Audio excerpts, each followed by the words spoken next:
Welcome to the Kill Count, where we tally up the victims in all our favorite horror movies. I'm Terrell Hill, and today we're looking at Psycho, which was released in 1960. Now, if you guys already don't know, I already covered this movie almost 3 years ago, like today. So yeah, and basically this movie's about this girl named Marion gets all of this money or whatever and tries to leave this town running away with it, and then she goes to this motel which is ran by this guy named Norman, and basically she gets killed there. And then this fucking detective has to go around the town and try to find out who killed her. So basically that's what this is about, and this movie is pretty good. You know, it sets off what slashers are known to be today. But yeah, how many kills can this old ass movie offer us today? Let's find out. Let's get to them once again. The movie begins with this girl named Marion chilling with her boyfriend or whatever, and then she notices that she's late to work and goes to get ready. Anyway, we see her going to work and starts talking to her coworker while her boss and this other guy walks in with him and stuff like that. Then we just see this guy talking to her or whatever, being drunk while doing it, and then we also learn that he gave her $40,000 just for her to go put up in the bank, and her boss tells her to go put it in the bank in a deposit safe box. So then we see her leaving just to go do just that, but it turns out we actually see her at home packing up all her shit with a plan to leave this town. And then we see her start driving, trying to go wherever the hell she's going, and while she stopped at a red light, she sees her boss, you know, walking across the street, but he doesn't think too much of it. So that's when we just see her just to continue driving and stuff like that. And later on it gets dark or whatever when she gets tired, and then the next day we see her sleeping in this car. Then we see this cop going up to her window and starts asking her a bunch of questions, but she just tells him that she's in a bit of a hurry and just wants to leave. And then after all of that, we see her at this car dealership where she wants to trade her car in for a new one, but she has to pay him $700 still. So I guess we see her going to the bathroom to go pull that shit out, and so she can pay for her new car. And then when she comes out the bathroom, we see her getting in her new car, trying to drive away right before this police officer can talk to her or anything. And now we're just sitting here watching her drive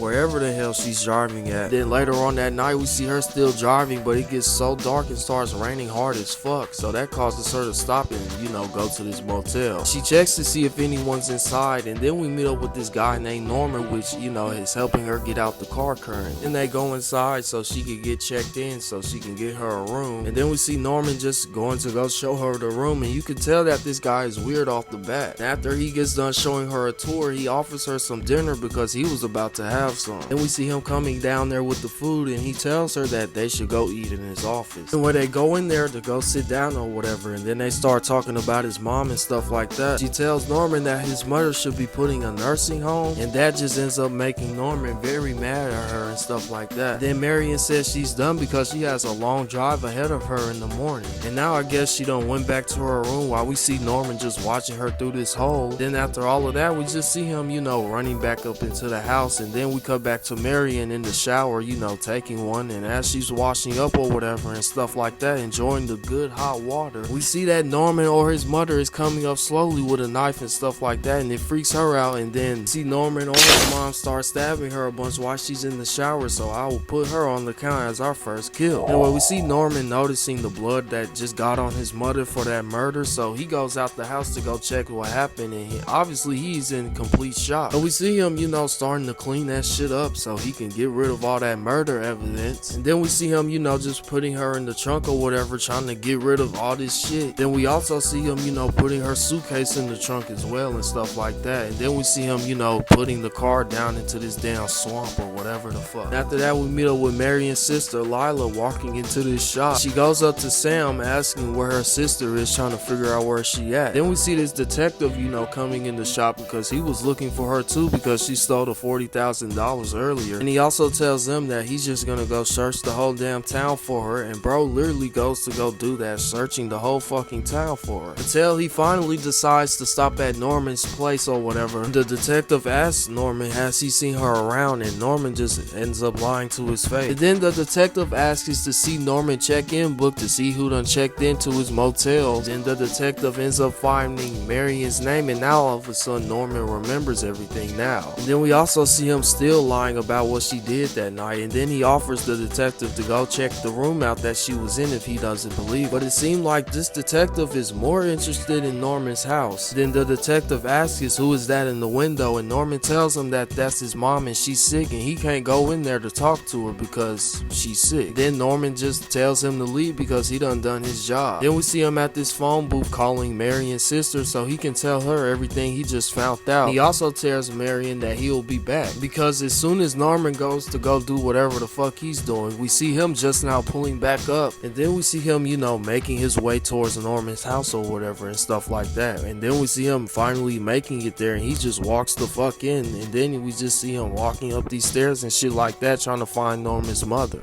And then we see Norman just coming out of his room with this knife and stuff like that, and we see him just killing him just by stabbing him a whole bunch on the floor. Now we're back with Marion's sisters, where she says the detective is taking too long, and they decide to go out to Norman's place by themselves, and they cannot find the detective nowhere, so they just decide to leave and come back later. And as they're leaving or whatever, they get the idea just to go to the sheriff's house and see what he says. So they go do that in the middle of the night, waking him up, and they tell him everything that's going on, and he tells them that he been knowing Norman personally, and he also says that his mom been dead for like 10 years. Then after all of that, we see Norman, you know, going into the house or whatever, grabbing his mom because he's scared the police will come and find her. And then the next day, the sheriff tells them that they didn't end up finding anything. And then Lila says they should go back to Norman's Bates motel just to check everything out, and they do that, just acting like they're normal people checking in. Then Lila says she has to go check the room out that her sister was in. And then we see them both going to go do that, and they both don't end up finding nothing. And we see them coming up with another plan where Sam says that he'll distract Norman while she goes to go check Norman's house. Then later on, we see them, you know, following through with that same plan. And now we see her, you know, just going up into Norman's house or whatever and stuff like that. And then we see her, you know, searching his mother's room and doesn't end up finding anything. And then we see him, you know, still distracting him, just talking to him about random shit. Then Norman finally catches on that she's in his house and stuff like that. And then we see him, you know, knocking him out cold and stuff like that so he can get there. And then we see her, you know, noticing Norman running up into the house. So that just makes her go inside the basement and stuff like that, trying to see if she can still find stuff. And she ends up finding the mom and stuff like that. And then she also finds out that the mom is dead. So yeah. And then we see Norman just coming in there dressed up like his mom, but bro comes in there and stops him just in time. And then we see them all at court or whatever. Then we just see them in there talking to this guy, and he tells them that Norman has a switch personality disorder. So whenever he starts thinking he's his mom, he starts doing bad shit. Then we just see him, you know, sitting in this room or whatever and stuff like that. And then the movie ends with him smiling, and then them people pulling that car out of that swamp. So yeah.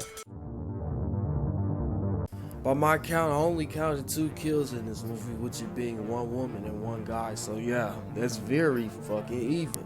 But with a runtime of 110 minutes, that leaves us with a kill on average every 55 minutes even. So yeah, if you guys enjoyed this video, make sure to like, comment, and subscribe, and do all that good stuff. Yeah, the next video, I'm not really sure what it's gonna be, but if you guys have suggestions, put it down there. But yeah, until next time though, I'm Terrell Hill.